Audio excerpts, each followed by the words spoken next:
Telangana state Khammam జిల్లా అన్నపరెడ్డిపల్లి మండలం జానకీపురం గ్రామం. ఈ రైతు మనం వారం క్రితం ఈ రైతుని కలిసి ప్రొఫైల్ వాడమని సజెస్ట్ చేశాను గడ్డి కుళ్ళిపోవడం కోసం. ఈయన వాడారు, వారం క్రితం వాడారు. ఇప్పుడు 100 రోజులు అయితే మళ్ళీ రెండోసారి దున్నారు. ఎట్లా ఉందో తెలుసుకుందాం, ఎట్లా అనిపించిందో. నేను వరి కోసాక నీళ్లు ఫుల్గా పెట్టి ప్రొఫైల్ ఎకరానికి 2 కిలోల లెక్క చల్లేసాను. ఇసుకలో తడి ఇసుకలో కలిపి చల్లి దున్నేసాను. కుళ్ళిపోయిందా గడ్డి మొత్తం?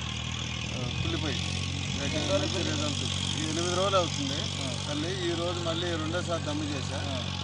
గడ్డి అయితే కుళ్ళిపోయింది. నచ్చింది మీ ప్రోడక్ట్? ప్రతి సంవత్సరం సింగిల్ సూపర్ ఫాస్ఫేట్ చల్లేవాళ్ళం.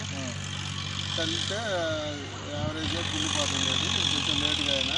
కానీ ప్రొఫైల్ చాలా స్పీడ్గా కుళ్ళిపోవడం జరిగింది. కుళ్ళిపోయింది. గమనించారు మొత్తం పూర్తి కుళ్ళినట్టేనా? కుళ్ళిపోయింది. మరి మీరు ఒకసారి మీ పేరును ఫోన్ నెంబర్ కూడా చెప్పండి ఒకసారి. నా పేరు దొడ్డపనేని వెంకటేశ్వర, నా జానకీపురం. నా ఫోన్ నెంబర్ 9989945035. వాడుకోవచ్చు అంటారా? వాడుకోవచ్చు, బ్రహ్మాండంగా వాడుకోవచ్చు.